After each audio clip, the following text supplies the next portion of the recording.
Okay, Assalamualaikum. Hari ini saya nak terangkan mengenai plot kotak. Okay, senang saja nak buat plot kotak. Plot kotak ialah satu cara untuk memfahamkan taburan bagi satu set data berdasarkan 5 nilai, iaitu kita kena ada nilai minimum, kuartal pertama, median, kuartal ketiga dan juga nilai maksimum. Okay, plot kotak dapat menunjukkan sama ada suatu set data adalah simetri pada median. Plot kotak selalunya digunakan untuk membuat analisis dengan bilangan data yang banyak. Okey, so ini ada 3 bentuk plot kotak. Kalau kamu tengok bentuk yang pertama ni, dia simetri median dia kat sini. Okey, kamu tengok. Yang ni sama besar kan? Okey, ni data ni cantik lah ni. Median dia duduk tengah-tengah macam ni. Tapi kalau bentuk 2 dengan bentuk 3 ni, kamu tengok nilai median dia tidak berada di tengah-tengah. Okey. So maknanya data ni dia condong sikit. Dia condong Okey, so macam ni kita nak buat plot kotak ni. Kita akan pakai kita graf kat sini.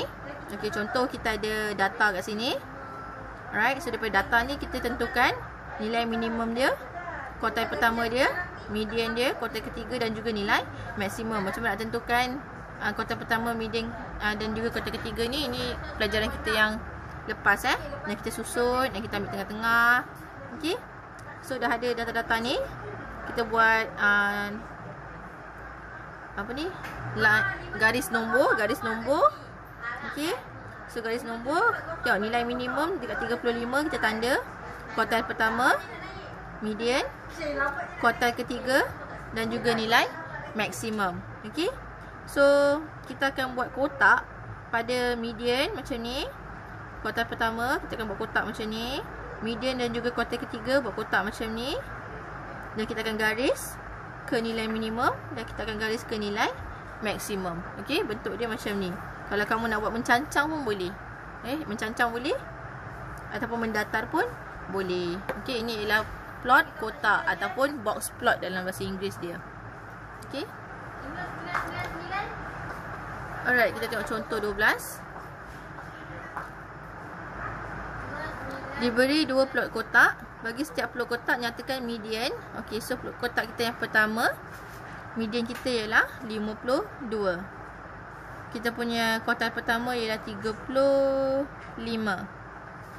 Kita punya kuartal ketiga ialah 64. So jumlah antara kuartal ialah 64 tolak 35. So kamu dapat 29. Nilai minimum kat sini 18. Nilai maksimum dia ialah 80. So kamu boleh dapat julat kat situ. Julat ialah 80 tolak 18. So kita dapat 62. Okey, untuk box plot yang kedua, median kita ialah 11. Kuartal pertama kita 5. Kuartal ketiga kita 21. So kita boleh dapat julat antara kuartal. 21 tolakkan dengan 5, kita dapat 16. Nilai minimum kita ialah 0. Nilai maksimum kita ialah 35. So julat kita ialah 35. Okey, box plot yang kedua ni dia tak simetri. Okey, kamu boleh try praktiskan diri. Okey, seterusnya. Apakah kesan perubahan data terhadap serakan? Perubahan data merangkumi kes-kes seperti di bawah. Setiap data ditambah atau ditolak dengan satu pemalas secara seragam. Setiap data didarab dengan dibahagi atau dibahagi dengan satu pemalas secara seragam. Kewujudan nilai pencilan dalam set data. Suatu nilai dikeluarkan atau dimasukkan dalam set data. Okey, ni yang saya suruh kamu buat semalam, yang ada soalan lelaki dan juga perempuan ni. Okey, mostly kamu dapat buat kesimpulan. Okey, tapi cuma tak berapa nak tepat sangat. So saya akan jelaskan dengan lebih terperinci. Okey. So apa kesan perubahan sukatan serakan apabila setiap data ditukar dengan menambah atau menolak satu pemalas? Okey. Julat antara kuartal, variance dan juga CPY dia tidak berubah sekiranya nilai-nilai dalam data tu ditambah atau ditolak. Okey, dia tidak berubah sekiranya berlaku penambahan atau penolakan. Okey, contoh kalau kita ada data 5, 8, 3, 4, 1 ni, setiap nombor ni kita tambah dengan 5. So jadi 10, 13, 8, 9, 6. Okey. So, walaupun nombor dia berubah, tapi kita punya sukatan sirakan semua tidak berubah. Okey, kita akan nampak nanti saya akan tunjuk dekat graf ni. Bila graf ni akan lebih nampak kenapa Okey. Tengok ni, tidak ada perubahan nilai sukatan sirakan apabila setiap cerapan dalam satu set data ditambah atau ditolak dengan suatu pemalar. Tapi apa kesannya kalau set data didarab atau dibahagi Kalau darab dengan bahagi, kita akan ikut sahaja. Contohnya kalau data tu setiap nombor kita darab dengan 3, maka kita punya julat yang baru, julat antara kuartil yang baru, sampel awal yang baru akan darab dengan 3. Tapi variance akan darabkan dengan 3 kuasa 2. Okey, contoh kalau kita punya julat yang asal ialah 3. Setiap nombor tu kita darabkan dengan 3. So maka kita punya julat yang baru ialah 3 kali 3 akan dapat 9. Okey. Katalah julat antara kuartil ialah 4. Setiap nombor tu kita darab dengan 2. Maka julat antara kuartil kita yang baru ialah 4 kali 2 sama dengan 8. Okey, kalau kita ada sampel awal kita contohlah 2.3 contohlah 2.3. Katalah kita bahagikan setiap nombor tu dengan 2. So kita punya sampel awal yang baru ialah 2.3 bahagi 2. So kita dapat sampel awal yang baru ialah 1.15. Okey. Katalah kita ada variance sama dengan 5. Okay, contoh variance kita 5. Setiap data kita kalikan dengan 3.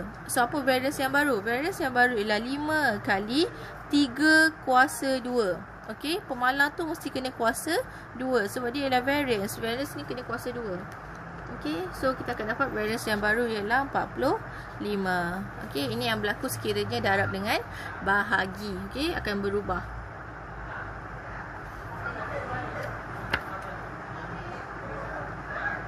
Okey.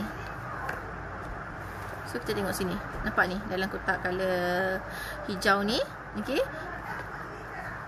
So kalau darab, tengok. Julat baru K. K ni pemalar je lah. Data-data tu kita kalikan dengan pemalar. So K kali julat asal. Julat antara kuartil K kali julat antara kuartil. Sampel Y K kali sampel Y yang asal. So variance baru kau tengok ni kena kuasa 2. Variance asal. Okey, kalau bahagi kita bahagilah. Okey, tapi variance kena kuasa 2. Okey.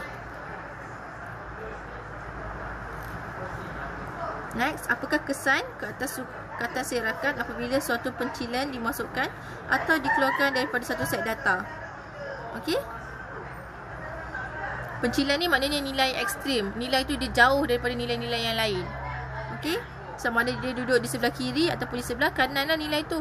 Contoh kalau kita ada nilai contoh kalau kita ada 10, 11, 12, 12, 15. Tiba-tiba kita ada 1. 1 ni pencilan lah. Ataupun kita ada 30. 30 ni pencilan lah. Dia duduk sebelah kiri ataupun duduk sebelah kanan. Okey? Nilai dia jauh daripada nilai yang lain. Dia nilai pencilan. So apa yang berlaku kalau kita masukkan pencilan? Okey, apa yang berlaku pada julat? Kamu rasa apa? Tiba-tiba ada nombor yang ekstrim. Nombor yang lain daripada yang lain. Julat akan berubah dengan mendadak apabila satu pencilan dikeluarkan atau dimasukkan ke dalam set data. Okey, betul tak? Okey, kalau contoh, kalau kita punya data kita ialah ini. Okey, 1 ni tiba-tiba saya keluarkan. Julat dia mesti berubah jadi lebih kecil, betul tak? Kalau 1 ni ada, julat kita akan lebih besar. Okey. Julat antara kuartil, nilai julat antara kuartil kurang dipengaruhi apabila suatu pencilan ditambah atau dikeluarkan daripada satu set data. Kenapa julat antara kuartil ni dia tak dipengaruhi? Sebab julat antara kuartil tu ialah dia tak duduk kat tepi kan. Dia duduk kat tepi ni ialah julat. Julat antara kuartil ni dia duduk kat mana? Dia duduk kat sini. Kan? Ini dengan ini. So dia tak ada kaitan langsung dengan pencilan. Sebab tu julat antara kuartil ni tidak dipengaruhi sangat dengan nilai pencilan Variance sampel Y. Nilai bagi variance sampel Y akan bertambah dengan banyak apabila pencilan ditambah ke dalam set data. Okey, logik Kalau kita ada nombor yang ekstrim, maknanya kita boleh serakan lebih besar. Bila serakan tu besar, maknanya sampel Y kita akan lebih besar. Variance kita pun jadi lebih besar. Jika beza antara nilai cerapan baru dengan nilai min adalah rendah, maka nilai sisian piawai baru akan semakin kecil dan sebaliknya. Maknanya, kalau kita ada masukkan satu nombor tu dia dekat-dekat je nilai dengan min, maka kita punya sisian piawai akan jadi lebih kecil. Jika beza antara nilai cerapan yang dikeluarkan dengan nilai min adalah rendah, maka nilai sisian piawai yang baru akan semakin besar dan sebaliknya. Okey, kalau ada satu nilai tu dia lebih kurang dengan nilai min dan kita keluarkan nombor itu, maka kita punya sisian piawai akan jadi lebih besar. Alright. Okey, kalau contoh kat sini contohlah saya ada 5, 6, 7, 8. Saya ada 2 dengan 10. Okey. So min dia berapa? Min dia 1, 2, 3, 4, 5, 6, 7. Alright, min dia ialah 6.14. Okey, katalah saya keluarkan nilai 6. Bila saya keluarkan 6 ni, nilai dia dekat-dekat dengan min kan? Maka kalau saya keluarkan 6 ni, maka serakan dia akan jadi lebih besar. Okey, itu maksud yang last kali ni. Okey, tak apa, kita tengok lagi contoh nanti.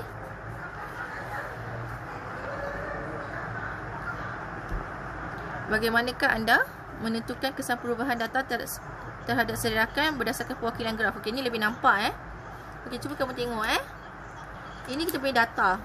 Kita ada 8, 9, 9, 9, 10, 10, 10, 11, 11, 11, 11, 11, 12, 12, 12, 12, 13, 13, 14, 15. Itu ialah data kita. Setiap data ni akan tambah dengan 2. Maka 8 jadi 10, 9 jadi 11, 10 jadi 12, sampailah 15 jadi 17. Kamu tengok bentuk graf ni. Kamu tengok dia punya serakan dia sama tak? Sama kan? Okey, besar dia sama. Sebab itulah kita punya sukatan serakan tak berubah sekiranya tambah dengan tolak.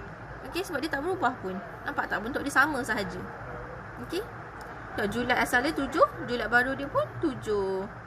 Apabila setiap cerapan dalam satu set ditambah atau dengan satu pemalau, nilai sukatan serakan tidak berubah. Alright. Tapi kita tengok kalau kita darab. Okey, kalau kita darab, ini graf asal. Sekarang ni semuanya kita nak darab dengan 2, maka 1 jadi 2, 2 jadi 4, 3 jadi 6, 4 jadi 8, 5 jadi 10. Kamu tengok ni, mula dia kecil macam ni je.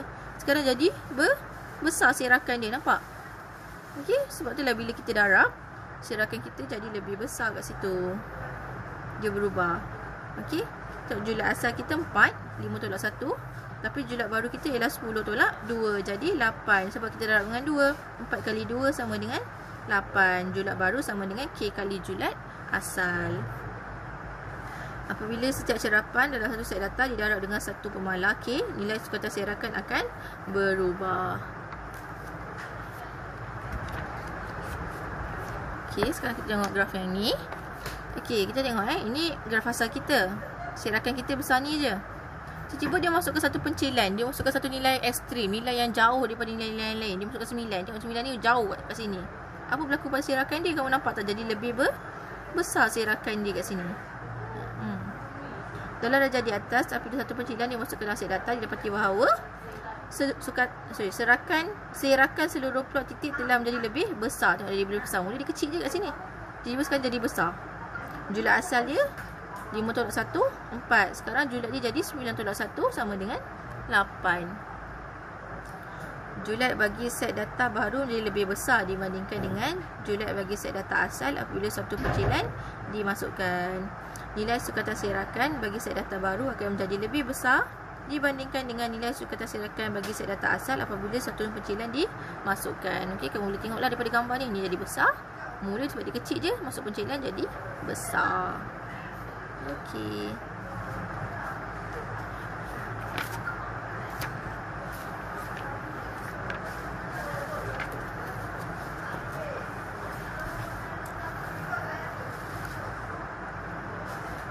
Okey, contoh 13. Diberi set data 4, 6, 7, 7, 9, 11, 12, 12 Hitung CMPY bagi set data ini. Seterusnya, hitung CMPY baru apabila 4 dikeluarkan. Okay, mula kita ada data ni. Disuruh kira CMPY. So, kita dapat min 8.5. CMPY kita ialah 2.784.